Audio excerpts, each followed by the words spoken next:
Hello again, everyone, and welcome back to the front line with Joe and Joe. Joe Pasillo, as always, joined by Joe Resinello. And once more, dear brothers and sisters, let us go into the breach on the Veritas Catholic Radio Network, 1350 on your AM dial, 103.9 on your FM dial, spreading the truth of the Catholic faith to the New York City metropolitan area. We're going to jump right in because we're welcoming back a friend of the show, Kristen Van Uden from Sophia. And usually she's been on to talk about books being published by Sophia Press. This time she wrote one. And this one's right up Joe and my alley, okay? Because the title of the book is When the Sickle Swings. Kristen, what's the subtitle again? Stories of Catholics Who Survived Communist Oppression. Right. So if you say you're a Catholic and you're a persecuted in the world, particularly by leftists, gangsters, okay, or you're just a complainer. Well, Kristen wrote a book. And it's about how these leftist regimes have not just in like sort of a secondary way or a tertiary way persecuted the church, made their first target Roman Catholics and the Roman Catholic Church. Joe and I say that all the time. So we're happy to have Kristen here. For those of you who are not familiar with Kristen, she serves as an author spokesperson, as I said, at Sophia Institute Press. She received her MA in history from the College of William and Mary and her BA in history and Russian from St. Anselm College. She studies the persecution of Catholics. She studied, I should say, the persecution of Catholics under communist regimes, leading up to obviously writing this book. She's been featured on a wide range of media platforms, including Coast to Coast AM, The Federalist, the Catholic Faith Network. Kristen Van Uden, welcome back to the front line with Joe and Joe, our friend. Hi, guys. So great to be back. Thanks for having me, and can't believe I'm here to promote my own book this time. So we've come full circle. All right. That's right. When the Sickle Swings. Like I said, I think more people, there's some in the church, I'm not being judgmental, that seem to think that church teaching somehow has changed since Rerum Novarum. It has not changed since Rerum Novarum, at least from my reading. Maybe you could correct me, and we'll get into that a little bit. Let me hand it over to Joe, Kristen. We'll have a great conversation. All right. Kristen, we always start with our prayer. In the name of the Father, Son, Holy Spirit, amen. Remember, O most gracious Virgin Mary, never was it known that anyone who sought your help or sought your intercession was left unaided. Inspired by this confidence, we fly unto you, a virgin's our mother. To you we come, for you we stand, sinful and sorrowful. O Mother, the Word incarnate, despise not our petitions, but in your clemency hear and answer us, amen. In the name of the Father, Son, Holy Spirit, amen. Well, Kristen, as Joe said, welcome. Shout out to Kristen. She just got married. Love it. Good stuff, yes. Kristen. Love to see it. Been quite the year. Absolutely. Absolutely. And also, before we get into the subject at hand, you do know that Joe Pasillo may have a stroke during this conversation. As I read the, interview again today, preparing, I said to myself, oh, my Lord, I may lose my brother-in-law on this one, but it'll be good. I know. We'll try to take it easy on you. I know. I don't want to lose you, Joe. I know, but I can already right. tell. When you see the vein popping out of my head, then you know something's going on. So we'll dive right in. We'll talk 20th century to begin. Obviously, across the globe, the Catholic faith, this is a fact. This is not just, three Catholics talking about it. Been repressed, restricted, outright illegal. That is historic fact. With that said, Kristen, as that was going on in the 20th century, where was the global outrage? Where was the UN? It seems to me that everybody was quiet. They forget that Catholics were killed by, say, the Nazis. The Catholics were killed by the Soviets. That Catholics were persecuted in Asia. No one cares. No one says anything. And it's going on to this day, but let's focus on the 20th century. Where was the global outrage? It's a good question. Often when we discuss persecution under communism, especially, there were very few outlets for resistance or meaningful organized resistance, especially. So I talk about this in the book, how, under the Nazi Empire, for example, there were many resistance groups that cropped up and oftentimes militant or at least in newspapers and winning minds. But under communism, as Alexander Solzhenitsyn said, to paraphrase him, at what point could we have resisted? When they came to our house and knocked on the door, when they took us down the stairs and put us into the Black Maria, when they brought us to the Lubyanka for questioning. And it's just this totalizing, completely embodies the word totalitarian system where there were so few cracks in the system and there was such a large degree of collaboration or really blackmail of the people en masse had no choice often than to give in, or didn't really know how to resist this. So at least in Eastern Europe, as I write in the book, the main form of resistance now, ultimately, and back then, was to hold on to your soul, because as I seek to illustrate with these stories, communism sought not only to take the material possessions and wealth of the church, but also to actually steal the souls of the Catholics, as I examine in the book, and other faiths who were under their yoke. So this is an inherently and overtly atheistic system, and one that I believe is on the level of spiritual warfare. It's something that goes beyond just mere economic or political theory, and really has this spiritual element to it. Of the countries that I examine in the book, and these came really from the availability of interviews, because I wanted to focus on individual stories and personal narratives, because I find those the most compelling. So I mainly interview people from Cuba, Czechoslovakia, Hungary, and Romania. And there are a few stark differences. There are many striking similarities, but with the question of outrage and pushback and resistance, Cuba is one that's very unique in this sense, because there was actually an armed resistance. There were freedom fighters, and I interviewed some of them. The Bay of Pigs invasion is where this cult really culminated.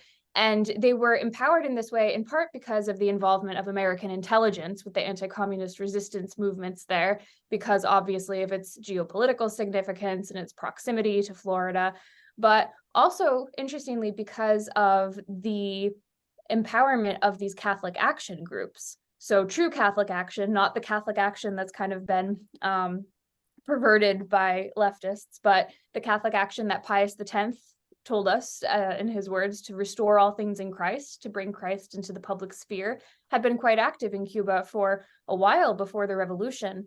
And so when the Castro regime took over, these groups were well equipped to actually resist in a very real and tangible way that was oftentimes not as available in other countries. So we can go into the various types of resistance that were available, but yes, one of my motivations for writing this was to bring light to a story that I feel is not as well represented in the media.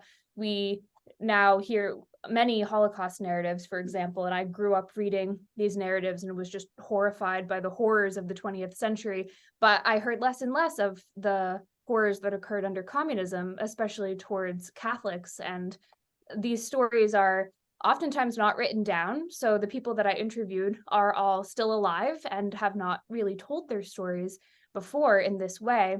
And so much of this record is just within the collective memory of our time. And if it's not taken down now, then perhaps it will never be, and the world will never know these narratives. So you're right that there has not been enough outrage, I suppose, or awareness, but this book hopefully will be a small step forward in creating awareness. The one group of people, and again, we're not crybabies. That's one thing I know about Catholics, okay, is that we don't walk around saying, just talk about how persecuted we are, okay, like every other freaking group out there. Everybody's battling to try to get to the top of the list of most persecuted group. We don't do that. But the stone cold fact is that more Catholics, and I'm not even including non-Catholic Christians, more Catholics have died in 2,000 years over that span of time than any other group.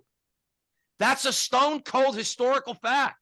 And nobody says, you want to know why you're here and why we're happy you wrote this book? Because we have to say it. To say, hold it. Historical grievances? Do you really want to get into historical grievances? Do you want to have an honest conversation? We had Paul Kengor on a couple weeks ago talking about the Catholic Church and slavery. Tired of hearing about Catholic Church not being vocal on slavery. Catholic Church was vocal on slavery before anybody else was, 300 years before Wilberforce. Again, I am only bringing this up, Kristen Van Uden, is because we do have to say it. Not in a complaining way, not in a woe is me kind of way, okay? But the fact is, and even in the world right now, look at all the spots in the world where Catholics are being persecuted. Let's circle back to your book, okay? When the Sickle Swings, all right? And stories of survivors of communist regimes. I know I'm probably butchering the subtitle, Kristen, I'm sorry. That's available at Sophia Press. I do want to, I know you mentioned 4 countries, Romania and Cuba and others, but do me a favor for our audience. Just briefly spend a couple minutes and talk about what the Soviets did what the Bolsheviks did in the Ukraine, because that is an outright genocide, and nobody ever talks about it. And it's worth talking about if you really want to, if you really want to dig into this. Yes, so I assume you're talking about the Ukrainian famine, otherwise known as the Holodomor, which occurred in the 1930s, which is this result of forced collectivization of Ukrainian lands at the ideological helm of the Bolshevik project. So the seizure of farms from property owners, the collectivization and monopolization of the state, and then redistribution according to these state farms or kolkhoz that really made no sense and were not operational, were not functional whatsoever. The imposition of 5-year plans, and basically this delves into a little of the economics of communism and how these systems, while ultimately are ideological, and when they're enforced on a market or on an economic system, they oftentimes just don't take and don't work. And interestingly, communism, the original theorists thought it would have to be imposed onto an already heavily industrialized country such as Germany, and something like Russia or Ukraine, which were heavily agrarian and agricultural, were not really prime candidates. So this whole system worked into a complete mess, a recipe for disaster, and basically the entire country was starved to death. This is under this ideological occupation and physical occupation by the Soviet soldiers.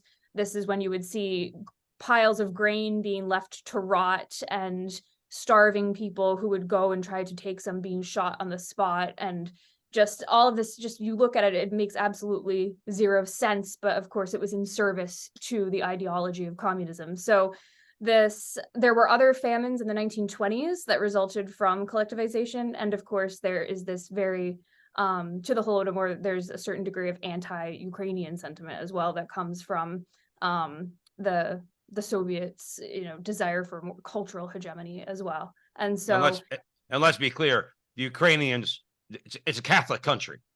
Okay. I mean, yes. it was most of the victims of the Holodomor were Catholic. And this is actually, as you brought up and alluding to your first point, something that was actively covered up by the New York Times. And there's a photographer who they just made a movie about him a couple years ago. I forget his name, but he's the one who essentially broke the story to the world. And this was something that there was a gag order on in the powers that be among the global media. And he was just this crack in the system that allowed global eyes on this tragedy and this genocide. And this, interestingly, I've seen American reactions to this. Unfortunately, FDR did, not really condemn this in a really satisfying way. And in a completely different context, when I studied propaganda that the Soviet Union had at the World's Fairs, for example, many people would write in to the fair kind of committee protesting this and referring to the USSR as a sepulcher of dead men's bones, referring to the horrific news that had just come out about the Ukrainian famine and genocide. So Catholics around the world did react to it with horror, but unfortunately the geopolitical response was not something that we can be proud of. Thank you for that. Kristen Van Uden joining us here at the front line with Joe and Joe. Her new book, When the Sickle Swings, Joe Rossinello. Let's talk heroic priests and bishops. I'll just allude to one that I'm aware of, Walter Chiswick. He was an American Jesuit who was imprisoned for 22 years, 15 years in the gulags, and then he was out of the gulags, but they put him in like the equivalent of like Saskatchewan, and he basically worked as like a mechanic until basically he was freed. Talk about what has happened to the church, or happened to the church, particularly the bishops and the priests who were imprisoned, who were heroic as Chiswick was in serving his people, yet they were clearly in jail and suffered. Yes, so one of the first tactics of communist regimes is to strike the shepherd and the sheep will scatter. So bishops are first and foremost targeted. In Czechoslovakia, Eastern Church actually lost about 75% of its bishops, and the Roman and Catholic Church, the bishops were also heavily targeted. Priests could be thrown in prison as ideological enemies. And then interestingly, because the Catholic Church has this double-pronged identity as obviously a spiritual institution, but also with the political sovereign body of the Vatican and the Pope's power, even in the earthly realm, the charges that you'll see levied against clergy and even laymen are those of Vatican spy or Western agitator or some sort of, Western imperialist fifth column, things like that. And so the communication was completely cut off between these hierarchies and their official hierarchy in Rome. In Czechoslovakia, there were several operations that targeted specifically monks and nuns. So they were called Operation K for the word klastery, which means monks in Czech, and then Operation R from the word reholnice, which means nuns. And these were pretty horrific human rights abuses that no one talks about, where over 2,500, almost 3,000 monks and nuns were rounded up over a series of several evenings throughout the spring of 1949, so pretty soon, right away after the regime change, and placed into either deportation, forced labor in factories, and otherwise forbidden from living out their vocation. Their properties, of course, the properties of the church were seized and repurposed for the state's needs, oftentimes, especially in the Soviet Union, as prisons. And this, of course, has the intended effect of, on the political side, controlling the activities of the church publicly, but on the more spiritual side of halting apostolic succession. So in the book, I go into especially how this affected Czechoslovakia, because Pius XII, who was the Pope in 1949 when this was all happening, sort of saw the writing on the wall and wanted to make provisions for these Catholics living behind the Iron Curtain. So he issued what's known as the secret mandates, which were basically this carte blanche permission for bishops behind the Iron Curtain, so wherever that may be in the world, to be able to ordain priests and consecrate new bishops without the typical ordinary jurisdiction of going through the hierarchy and waiting for approval and getting the stamp of approval from the Vatican, because that simply wasn't possible with the information blackout. So this was a huge help in Czechoslovakia because so many of the clergy were attacked and killed and imprisoned, etc., and really kept apostolic succession alive through what has come to be known as the underground church, or the Ecclesia Silenti, the silent church, which I got into because I interviewed one who worked closely with them. So that's kind of the big picture. I can tell a few stories of some individuals too, if you'd like. Yeah, no, we'll definitely get into some of those. Kristen Van Uden is joining us here at the front line with Joe and Joe. When the Sickle swings, that's available at Sophia Press. You know what I'm going to say. Buy it from the publisher. Support our Catholic publishers. But having said that, Kristen, where else can our audience members buy the book? So it is also on Amazon, but I think it's sold out on Amazon. So yet another reason to come to SophiaInstitute.com. That's right. That's right. Let me ask you this. And we'll get it. We'll as the conversation goes on, we'll get into some individual stories. But one of the mistakes, now again, I am of the opinion, I read a long time ago. I read the Black Book of Communism. It was a scholarly work. The thesis of the book is that communism is nothing but a criminal enterprise. And then they go on for a very long book to outline the crimes of communist regimes. So I've always thought Mao, Stalin, Castro, they're nothing but gangsters. Joe and I grew up in Newark, New Jersey. You know what you call somebody who will kill somebody for their own benefit? A gangster. That's what they are, okay? So they're not ideological.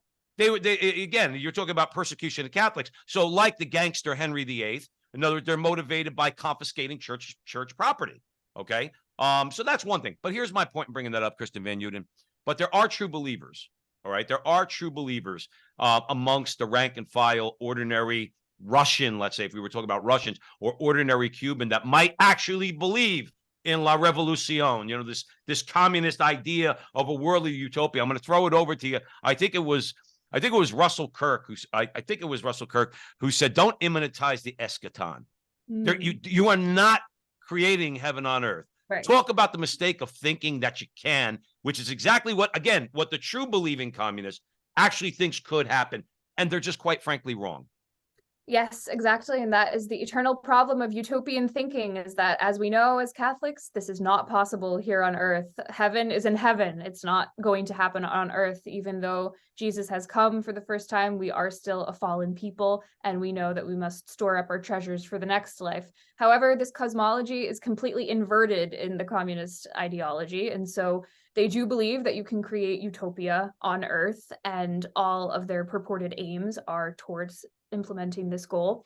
And it is an important point to make, because communism, when you take it at face value, is a very seductive ideology.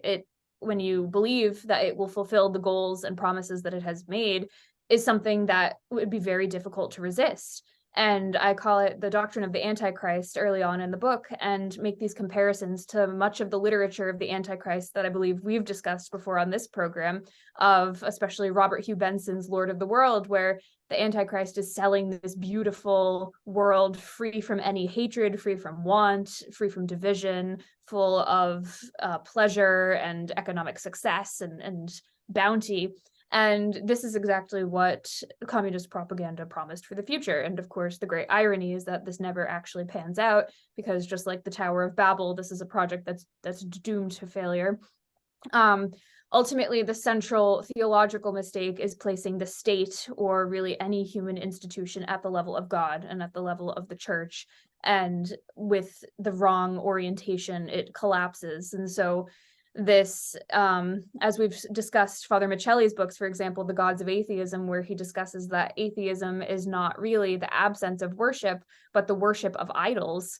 Communism and Nazism and many of these 20th century ideologies provide really this pseudo-religion, this stand-in where people, and they do actually require a certain degree of buy-in from the general populace to actually remain tenable. And people fall for it, unfortunately. They want to be involved in something larger than themselves, and they actually believe in the project, or they're doing it for personal gain and petty reasons, which we see a lot of. But the true believers are a very interesting phenomenon, because they clearly adopt this ideology almost as a religion. And there's an interesting group of people that I talk about briefly in the book to make this point. And this comes from a book I read called Keeping Faith with the Party, that is a deep dive on this group of people. Essentially, some Gulag survivors who had been thrown into the Gulag for trumped up charges after a show trial, something just totally fake, or either their neighbor had turned them in because they didn't like them, or they were getting in the way of the party boss. So they were conveniently brought to trial and put into the Gulag. And the entire time they were there, they were racking their brains trying to figure out what they had done wrong, that they must have committed some sin against the party, because their faith in the party was so strong, and they doubted their own mind before they would doubt the rulings of the party. And so when they returned from the Gulag, they would spend all of their efforts on gaining restitution to the party and rehabilitation and clearing of their good name. So it's this Stockholm syndrome that takes over, and really this cult-like behavior that is evidenced in the cult of personality of the dictators too, that kind of humans who are not grounded in a solid ideological basis of objective truth and theology will sadly be susceptible to. Thank you for that, Kristen. Joe Rossinello, we have a few minutes before the break. I just want to make two comments based upon what you just talked about. You said this: communism doesn't work. Historically, it is a failed system. Yet, cultural communism exists in America at some very prestigious universities. To this day, there are believers. To this day, in a system that does not work, it has failed. Point one. Point two, you mentioned popes who called it out. They saw the writing on the wall, and this is what I'd like you to comment on. So many times, the Catholic Church has been ahead of the curve on these type of dictators. Historically, if you are honest, if you people pretend like they're smart, you're honest, study it, read what was said. They were ahead of the curve, yet it's ignored. It's ignored. Talk about that for a second, because to be honest with you, it's just the truth. So many of the popes were so far ahead of the atrocities that took place in the world. Ignored, the atrocities happened. And frankly, I think we're looking at some atrocities now. We'll talk to those on the other side of the break. But briefly, Kristen. Sure, yes. So the popes that I really focus on the most heavily in the book are Pius XI and Pius XII, who both wrote very strongly against communism. But really, as early as Karl Marx's publications of his writings in the mid-19th century, the popes immediately condemned communism and Marxism as atheist, antithetical to the church dogmas. I have a few quotes here from some encyclicals that really make this point even before communism had been enshrined in the global state powers. So Divini Redemptoris is an encyclical by Pope Pius XI, and he writes, the communism of today, more emphatically than similar movements in the past, conceals itself in a false messianic idea. A pseudo-ideal of justice, of equality and fraternity in labor impregnates all its doctrine and activity with a deceptive mysticism, which communicates a zealous and contagious enthusiasm to the multitudes entrapped by delusive promises. So he sees right through all of these false promises, and especially this false messianism, which of course ties into the idea of a worldly utopia, that communism will be the idea to save us rather than turning to what can actually save us, which is the faith. Yeah, and that's the thing too. Like people say, well, the Catholic Church it was just opposed to communism because communism, central to communist ideology is systematic atheism. Let's be clear. I'm choosing my words carefully. Systematic atheism imposed by the government. Not you're free to choose whatever religion you want. There will be no religion because we are the new religion. All right. And the church has been quick to point that out. But aside from that, you mentioned something, Kristen, and we'll get maybe to it on the other side of the break, on the level of just on paper, the church recognizes the right to private property. Communism does not. From each according to their ability, to each according to his need is not just. And I mean just in the proper sense of the word. It's an unjust system to take from somebody who works harder. And give it to somebody who does not, let's say, for argument's sake. So I'm only bringing this up, Kristen, because it doesn't just have to do with, let's say, the atheism of communism. It also has to do with other things underneath it, like private property, like the right I have to my own wage, and if I work harder, I can make more money. Quick comment on that for about 30 seconds, if you don't mind. Yeah, that's a good point. Just these very basic human rights that we kind of take as a given from arising from the church teaching on human dignity that were, again, inverted by the communist system, where rights come from the state rather than from God, where the church on all counts is condemning each of these. And interestingly, Pius XII actually issued an excommunication of communists, and he means communist agents and those who were working for this implementation on earth, not those who had the misfortune to be just born under communism. So there were very strong actions taken against this, not only for obviously the humanistic element of suffering, but also because this is a rotten ideology that even before all of the years of persecution, they could tell would have no good fruits. Absolutely. One of the things I get when I see like an actor on TV talking about, yeah, bring on socialism, my first response is, you first. Yeah. You first. You write a check out of your $500 million for 90% of that and send it to the United States Treasury. And then maybe I might give you a little bit of an ear. Maybe. Kristen Van Uden is joining us here at the front line with Joe and Joe. Joe Pasillo, Joe Rossinello. We're way in the breach. When the sickle swings. Stories of stories of Catholic survivors survived communist oppression. Yeah, I know. I'm sorry, Chris.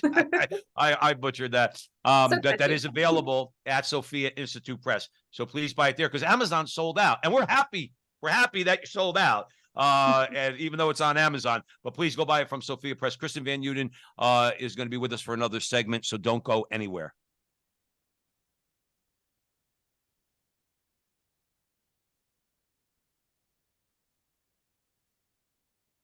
Welcome back, everyone, to the front line with Joe and Joe. Joe Pasillo and Joe Rossinello, way in the breach with Kristen Van Uden. We're discussing her new book, When the Sickle Swings. Please buy it from the publisher, Sophia Press. Support our Catholic publishers. Joe Rossinello, where do you want to go? Let's talk about heroes, Kristen. People, political prisoners who refuse to submit. We mentioned Chiswick on the other side. He served the people of the Soviet Union, bringing them Jesus in the Eucharist. But let's talk about the heroes. There were many. So one story that has not been told yet is of a gentleman I interviewed named Arturo Leon, and he was a political prisoner in Cuba, and he was actually in the military of Cuba right at the time of Castro's revolution. So before Castro was the Batista regime, which was pretty universally disliked. So many people had faith in the revolution that it would bring about positive change. Castro actually lied about the nature of his revolution, concealed the fact that he was a communist for a little while after taking over. before starting to step in that direction and let his true colors be revealed. And so Arturo's story begins really when he was a child, and he used to read Reader's Digest and some other Western publications that his neighbors would get.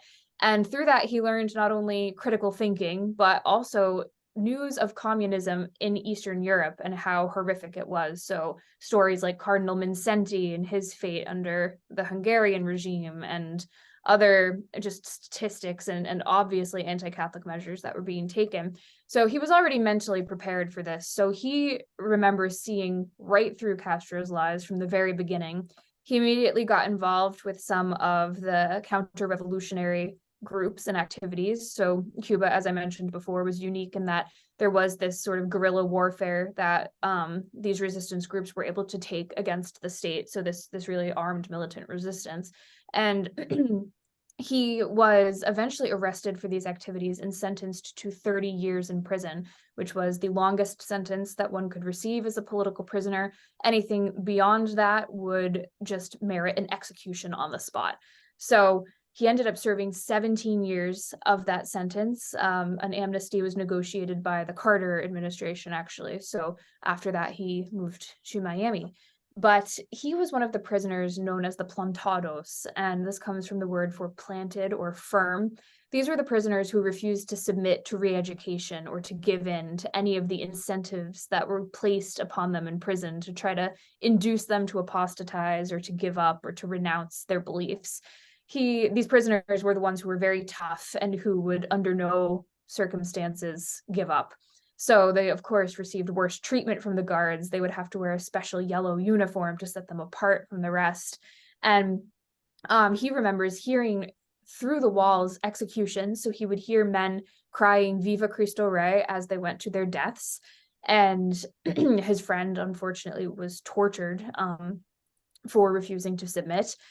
And he just recounted that he considers himself to be not a victim of this regime, even though they did so many terrible things to him, but somebody who stood up and who was part of this resistance movement. He also remembers the secret masses in the prison. So sometimes there were priests interned, and when they were able to find or receive the proper matter for the sacrament, they would actually say mass on Sundays. But even when there were no priests in the circulars, the Catholic prisoners would often get together and recite the prayers of the Mass on Sundays. And then when it got to the moment of consecration, they would just make a spiritual communion or bow their heads and then go on. So this closeness to the sacraments, even through these arduous and sometimes almost impossible circumstances, was something that really stood out from his story and was really inspiring. And along those lines, one from a separate story, something that came out of the prisons of Cuba that actually also happened in the Spanish Civil War at the hands of the communist soldiers there, I think really illustrates, again, the spiritual warfare element of this system.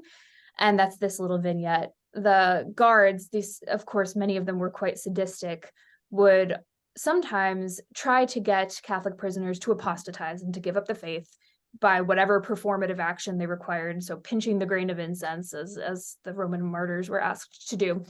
And they would use these sly words by saying, "Oh, you can just go to confession afterwards. If you do this, we'll let you free and you'll be back with your family, and that's better for everyone. And it's better that you can participate in the life of your church again. What's not to love?"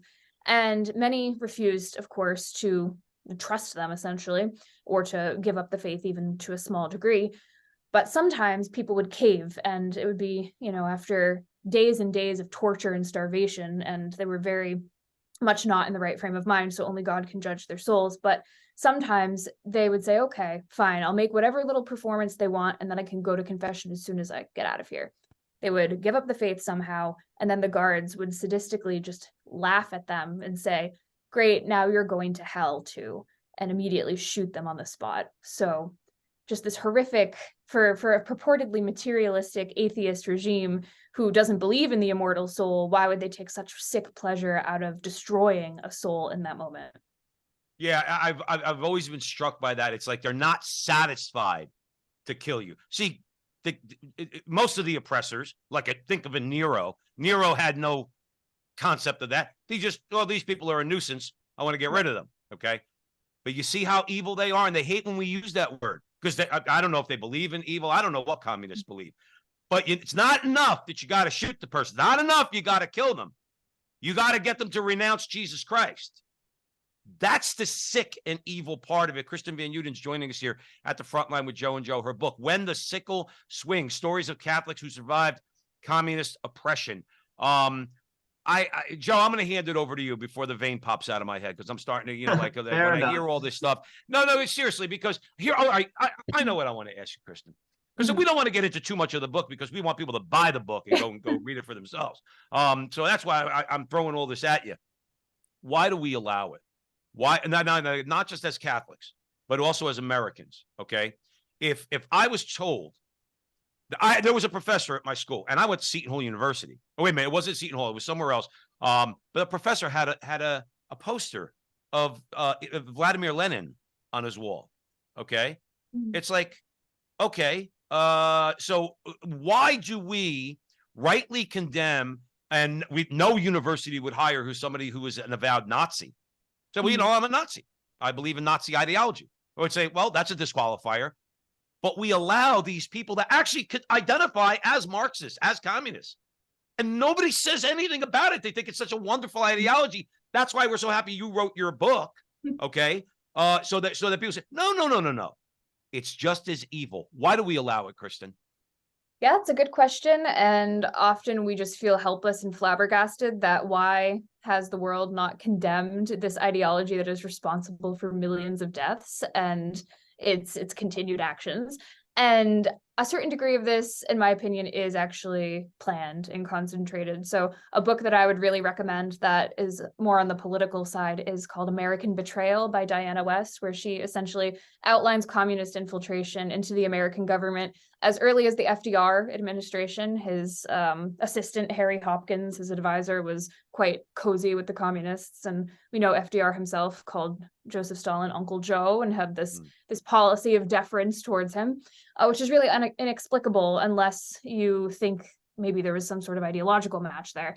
But this really, there's been a concerted effort to kind of whitewash communists. We see in the McCarthy era, Joseph McCarthy was just kind of written off as a buffoon or paranoid, and the Venona cables, which have been released, which are secret Soviet decryptions, have revealed that actually he was right about a lot of these people who were accused communist spies.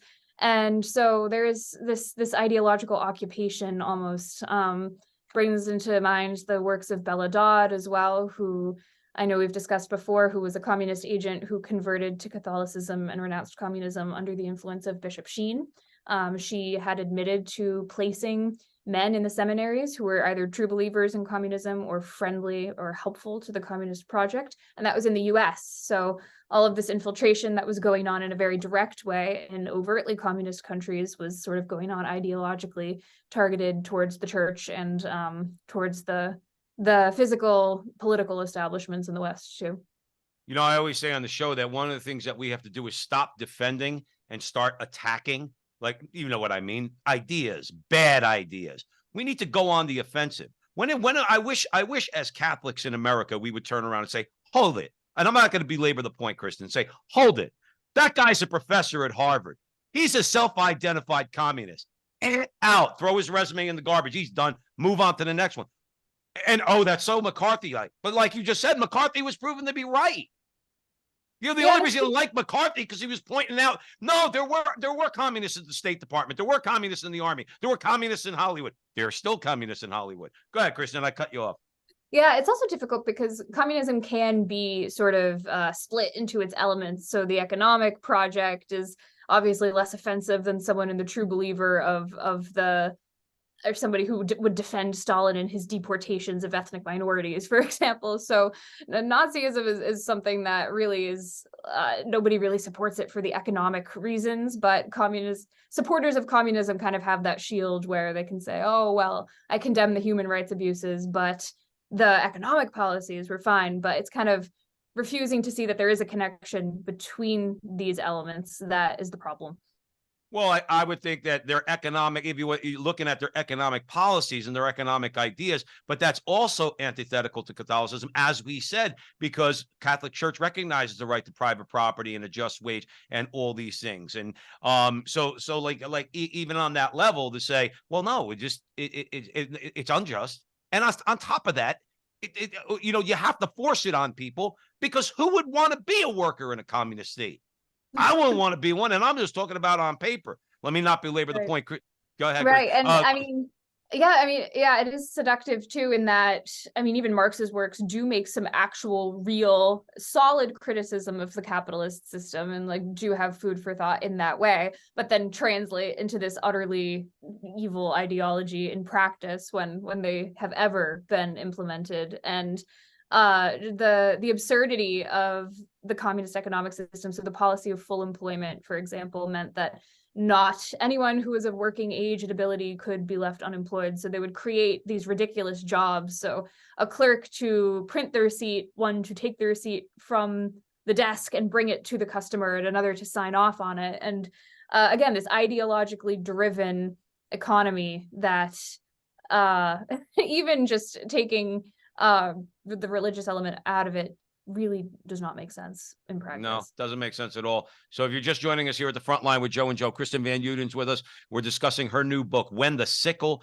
Swings, Stories of Catholics Who Survived Communist Oppression. Now, it's sold out on Amazon. Thank God.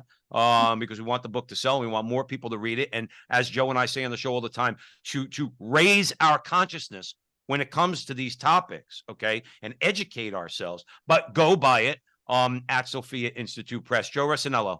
Let's talk about Our Lady for a moment, Kristen, and her role in defeating communism. We all know about the Fatima message. She talked about the errors of Russia. But just in general, I think we're at a point in history, and we could kind of like, once you kind of give a little, commentary on that, we can go into the 21st century. I think we're at a point where the globalism, it's not exactly communism, but it's, to be honest with you, one could say it's cultural communism, is out of almost the reach of fixing from the average person. This is how I look at it. I think we have to turn to the supernatural. I turn to Our Lady to help America. But there was a time, even before the here and now, where Our Lady played into this, specifically from the Fatima message. Talk about that, and then we could bleed it into the 21st century, where we're seeing trends, sadly, we haven't learned from history. Mm-hmm. So a few specific devotions to Our Lady come to mind in these movements that I studied, one from Cuba and another from Czechoslovakia. So I'll talk about that one. So Czechoslovakia, like Poland, is an example of actually successful, peaceful protests bringing down communism in that country. The Czechoslovak overthrow of communism is called the Velvet Revolution, which also translates as Gentle Revolution of 1989, which means that it was essentially nonviolent and was a pretty smooth transition of power. And these really started as Catholic prayer processions. So a gentleman that I interviewed named František Mikloško actually worked closely with the Silent Church and with the secret bishop Jan Chrysostom Koretz, who later became a cardinal under John Paul II. And they organized a Marian pilgrimage to the Slovak village of Nicha the year prior. And this was kind of the first domino to fall in the movement, where these Catholic gatherings and pilgrimages would kind of snowball into just generalized freedom protests, and people who weren't necessarily strong believing practicing Catholics would join these movements to advocate for the principles, at least, that they were advocating. And this ultimately did have temporal success with the transfer of power and the collapse of communism. And so really this devotion to Our Lady at the beginning, with these great hopes, of course, for what would happen, but ultimately just to honor her right at the beginning and our Lord through her, is what ultimately, within the space of just under 2 years, had this immense effect. And in talking with Mikloško, and also this is a sentiment echoed by many that I interviewed, they ultimately want to get the message across that your first and primary battle is to win your own soul and to get to heaven, so that what is the point of starting the revolution against communism if you still go to hell? And so they had to always keep that in mind, that ultimately anything that would happen in the temporal realm on earth, in this political sphere, was good, and yes, was an answer to prayer, but ultimately the first frontier is in your own mind and your own soul, because we all like to think that we would have resisted, but when you are under the boot of an onslaught of propaganda and coercion and really this mental torture day to day, it can be very difficult to even maintain that control and that freedom of thought. So that is the first thing, that you have to just secure your own house before you then go out and organize any of these things.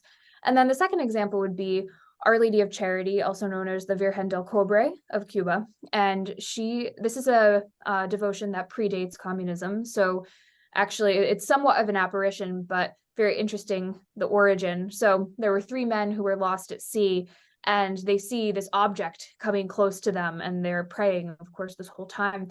The object gets closer, and it turns out that it's a painting, and it's a painting of Our Lady. And soon after that, they were rescued. So they credit Our Lady with saving their lives, and she's become sort of this national patroness of Cuba.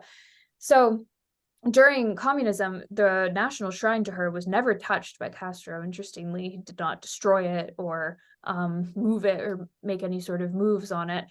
And then when the Cuban diaspora started coming to the US, they brought, actually smuggled out one of the images of Our Lady, and now it's at this sort of satellite shrine in Miami, which is this huge, beautiful, like, cultural and religious center of the diaspora. And there was also a temporary shrine to her on the islands where they would train for the Bay of Pigs invasion, actually. So this devotion is very beautiful and poetic, and I write about this in the book, especially because of her relation to rescuing sailors, because as we know, so many people, especially children, through the Pedro Pan operation, had to escape Cuba, and many of them actually had to come over the water, and would, as we know with America, we have the policy where if you can make it out, you gain American citizenship and asylum when you hit the ground. So just to think of her shepherding the people in the same way that she saved these 3 men from the very origin of the apparition is just this really beautiful testament to the survival of faith under communism. Kristen Van Uden is joining us here at the front line with Joe and Joe. When the Sickle Swings, Stories of Catholics Who Survived Communist Oppression. So please go out and buy it from Sophia Press. I think sometimes, Kristen, it's true that God put all of us in human history when he did, for his reasons. And I say all the time, I think I'm at this point in history because I don't know. You mentioned that you alluded to the idea of sacrificing and resisting, like in a real serious way. Talk about like with the gun to your head, or worse yet, a gun to your family's head. Okay. And we've seen that. I don't know that I'd be strong enough to do that. And there's so many of these witnesses that stepped up, whether, like you said, whether it was the Nazis, if you think about, Maximilian Kolbe, and obviously your book is out, talking about those who stood up against these communist regimes.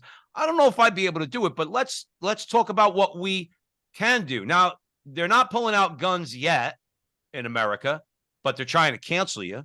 Okay. I want to just talk about a little bit of the cultural Marxism. I mean, because Gramsci was spot on as far as I'm concerned. Okay. He was absolutely right. Infiltrate all the institutions. That's how you're going to corrupt it, including the Roman Catholic Church, probably primarily the Roman Catholic Church. Stalin wasn't happy with that, by the way. I think he had Gramsci exiled, and and eventually I think Gramsci repented on his deathbed. At least that's what I read somewhere. Anyway, but he was absolutely right. And all of the cultural institutions, the media, the universities, government, all of it has been infiltrated by Marxists, and Marxist ideology just applied in a different way. So it doesn't just apply to class, it applies to race, it applies to gender. Now we don't even know what gender is.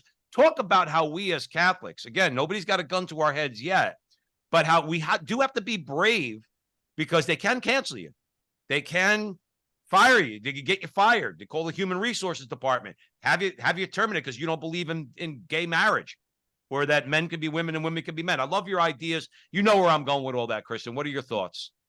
Yeah, it's a kind of the most popular question that I get about the book, and I think these stories, my primary purpose with this book is to record and document these histories, and from a historical perspective, also from really the impulse that leads us to venerate the saints is the one that I think, for me at least, makes these individual stories resonate so much, because they show those day-to-day actions that amount over time to a life well lived for God. So of course, as we know, every Catholic is called to martyrdom, and most of us get away with not being martyred in the real sense. But the white martyrdom, as someone I interviewed called it, death by 1,000 cuts, that she endured under communism, is what most of us will and are facing in today's landscape. Couple stories come to mind that really speak to this theme, and ultimately the advice that arises is that these are daily decisions that have to be made. There might be a dramatic moment of resistance or revolution or what have you, but ultimately these are things that have to be committed to day after day. And then also, as I mentioned earlier, the power of maintaining sovereignty over your own mind. And of course, we don't have sovereignty over our souls, God does, but maintaining that possession of your soul in the state of grace, and making sure that you preserve your state of grace before any other endeavor. One is of a lady I interviewed named Olga from Czechoslovakia. So she really from a young age was tuned in to how awful communism was and refused to go along. She refused to join the Young Pioneers, which was the youth organization in the elementary schools. When she got older, she refused to join the young adult group, refused to join the party, and she wore a cross to school. She was a public school teacher. And the principal one day pulled her aside and said, "You can't wear that anymore," which is something that could happen here probably in the year 2023. And just this absolute ridiculousness. So another thing that comes to mind is you have to be informed about your rights, and they will often try to bend the law or pretend it doesn't exist. But she very smartly at that point quoted the Czechoslovak constitution to him that allowed for freedom of religion. And he kind of had a mask off moment at this point. He was, of course, a Communist Party member. And he said, "Oh, that constitution, that's just a piece of paper. We don't have to abide by that," which is something we hear, of course, all the time. So this is something where, yes, she called out his ideology, but also kind of threw it in his face, that the absolute hypocrisy of what he was saying. Another story that comes to mind is relevant in somewhat of a roundabout way, but I think it speaks to the absolute ideological fidelity to the church, and how this has to be something that you insist upon early rather than later, because later it will just snowball and get worse. And this is the story of Father Joseph Tufar, who was a Slovak priest in the 1940s, who was ultimately martyred for the faith. And basically what happened is that in his small town of Chihost, there was what the parishioners believed to be a Eucharistic miracle on Christmas Day, where when the host was consecrated, the crucifix behind the altar swayed all the way to the left and then all the way to the right, and then came to rest in the middle, sort of at an angle. And this was a very odd occurrence, and people, were talking about it, but didn't think too much of it. And then it happened again the next day. At that point, of course, the priest elevated this to the bishop and said, "We have to investigate this as a potential miracle." And that's also when the communist authorities found out about what happened. They paid Father Tufar a visit and, of course, accused him of faking the miracle and bullied him and tried to get him to admit to faking it, which, of course, he would not. Eventually, they hauled him into state security and beat him, and he eventually succumbed to these injuries, unfortunately. But what they wanted him to do was to lie. And he didn't know if this was a genuine miracle because it hadn't been investigated or approved by the church yet. But of course, he wasn't going to lie and admit to something he hadn't done, and he wasn't going to cause scandal to his parishioners and really to the whole Catholic world. And the communists wanted him to play himself in a propaganda film showing how he had faked the miracle. So they rigged up this whole set, and they were going to have him standing on the side, pulling on a cord. When he refused and when they killed him, they brought somebody else in, an actor, to play him. And which, as an aside, is again proof that if you don't believe in it, why go to such great lengths to disprove that it's fake in their eyes? And so this is sort of that blurry line between religious persecution and political persecution that we see under communism, which is why it can sometimes be difficult to forward causes for canonization under these regimes. But this, in my mind, is a clear indication of the type of religious persecution that in some people's mind, they might have gone along with it and thought, oh, this is a minor thing. He's not asking, they're not asking me to deny the faith outright. They're just, they just want to disprove this one small miracle. But he refused right then at the beginning, and that was enough for them to martyr him. But this is the type of attitude I think we need to take, is not to give an inch on any of the doctrines of the faith, because with one drop of poison, we know that that corrupts the whole thing. Yeah, I mean, history repeats itself, and obviously we know that. Okay, and what was it under? What was it under ancient Rome? Oh, just a little pinch of incense to the emperor. You could cross your fingers. You don't have to mean it. And how many of those people went to their death because they said, no, whether I mean it or not, I'm not doing that because it causes scandal, and I'm not going to do that publicly. I'm not going to pinch incense to the emperor. Fast forward to today. I bring it up all the time. Andrew Garfield, he goes up, he gets an award at one of the award shows, and he says, why don't you just bake a cake? Talking about Jack Phillips, the Colorado baker. It's the same idea. Why don't you just? Because the answer's no. Right. How's that for an answer? The answer's no. I'm not doing it. I'm not stomping on a picture of Jesus. I told my wife, I said, babe, if they got a gun to your head, all right, and our son, and they put a picture of Jesus on the floor like the Japanese did, okay, and make me try to be an apostate, I'm not doing it, babe. I'll see you on the other side. I'll see you on the other side. Okay, keep the faith. I'm not. I know in my heart God would give me the strength to do that, because I'm not giving in to these thugs. I'm not going to let them do that. And I'm not jeopardizing my soul. I'm sorry about the rant. Kristen, we're out of time. A couple final thoughts for our audience, where they can buy the book, title of the book, where they can learn more about what you got going on. Yeah, so one more time, it's called When the Sickle Swings. Here's the cover. Subtitle: Stories of Catholics Who Survived Communist Oppression. It's available at sophiainstitute.com. And I think it would be really a great one for Thanksgiving weekend, because it's less than 200 pages and has pictures. So don't be too intimidated.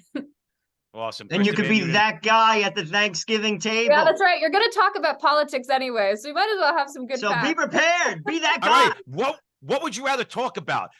Joe Biden, or would you rather talk about some real history and not what we're living through? Kristen Van Uden, as always, thank you for coming on the show. We really appreciate it, and I know we're going to have you back soon. Thanks a lot. Happy Thanksgiving.